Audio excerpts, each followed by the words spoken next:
Kasih karunia dan damai sejahtera Allah Bapa kita dan anaknya Tuhan Yesus Kristus menyertai saudara. Amin.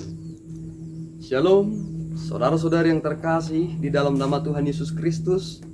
Senang bisa menyapa saudara di tempat saudara berada hari ini, dalam dimensi yang berbeda tetapi dalam dunia yang sama. Sebagai insan yang diciptakan untuk Tuhan, sebelum kita melakukan rangkaian aktivitas kita pada hari ini, marilah kita mengawalinya dengan mendengarkan firman Tuhan. Shalom, yang menjadi ayat harian kita hari ini tertulis pada Matius 5 ayat 9. Berbahagialah orang yang membawa damai, karena mereka akan disebut anak-anak Allah. Demikian firman Tuhan. Shalom.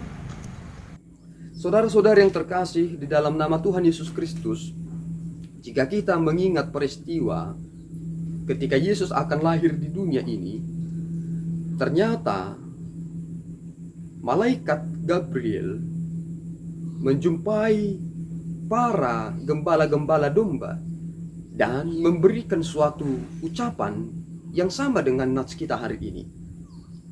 Kemudian bagi Allah di tempat yang maha tinggi dan damai sejahtera bagi kita. Artinya apa? Ternyata ketika Yesus lahir, penekanan di sana adalah demi kemuliaan Allah dan demi kedamaian manusia di bumi. Sehingga memang tepatlah bahwa dalam sifat diri seorang anak Allah itu, dia harus memiliki damai sejahtera. Maka ternyata ini menjadi khotbah di bukit yang disampaikan oleh Yesus Kristus dengan berkata kepada kita, berbahagialah orang yang membawa damai, karena mereka akan disebut anak-anak Allah. Saudaraku yang terkasih, sudahkah kita menjadi orang yang menciptakan damai?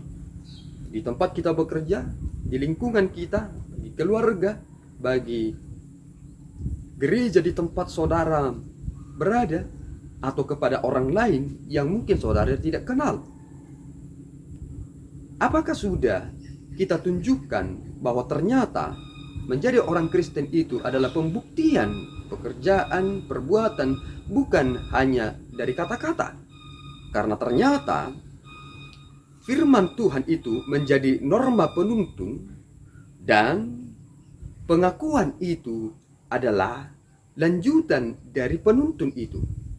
Tatkala pengakuan itu disebut sebagai norma-normata, artinya apa? Yang kita sudah imani itu akan terjadi dan akan terlihat ketika kita menghidupinya dalam perbuatan kita. Ini menjadi sesuatu yang mungkin berat bagi saudara, tetapi ini menjadi sebuah yang mungkin dan akan bisa terjadi. Titik berangkatnya adalah jika saudara memiliki Kristus dalam diri saudara, dan darah itu mengalir dalam darah teluknya di saudara, maka saudara akan terus memiliki semangat yang baru untuk menciptakan kedamaian di dunia ini. Untuk apa kita harus memikirkan sesuatu yang rusuh? Dulu pernah seorang yang bijaksana, yang pintar, yang bernama Karl Barth. Ketika dia melihat bagaimana gurunya ternyata bereaksi dan sejajar dengan prinsip pemerintah kala itu yang menegakkan tentang peperangan, dalam sejenak, dalam kurun waktu yang singkat itu, Karl Barth meninggalkan guru-gurunya itu dengan berkata, apa yang mereka ajarkan, prinsip yang telah mereka turunkan tidak lagi berlaku bagiku. Ketika mereka setuju bahwa peperangan adalah hal yang penting untuk kemerdekaan atau sesuatu hal yang bersifat tentang kepemilikan sesuatu. Bagaimana ternyata firman itu memberikan reaksi bagi kita. Jika sekarang kita masih hanya memikirkan tentang peperangan, padahal kita sudah berada dalam perjanjian baru, bukankah itu menjadi kemunduran? Seharusnya ketika kita memiliki pandangan hidup yang bersifat objektif, maka kita tidak mengizinkan prinsip-prinsip subjektif itu terjadi di dunia ini, sehingga ketakutan itu tidak memancing suatu bangsa untuk meningkatkan keamanan mereka dengan membeli peralatan-peralatan canggih untuk mengcover negaranya masing-masing, melindungi mereka jika ada serangan musuh. Jadikanlah firman Tuhan dan perintah Tuhan itu menjadi sesuatu yang objektif, sehingga itu akan mempengaruhi dan mengubah diri saudara untuk dapat melakukan prinsip Alkitab. Berbahagialah orang yang membawa damai, karena mereka disebut anak-anak Allah. Tuhan Yesus memberkati. Kita berdoa. Ya Allah Tuhan kami bersyukur atas anugerah-Mu yang memelihara hidup kami.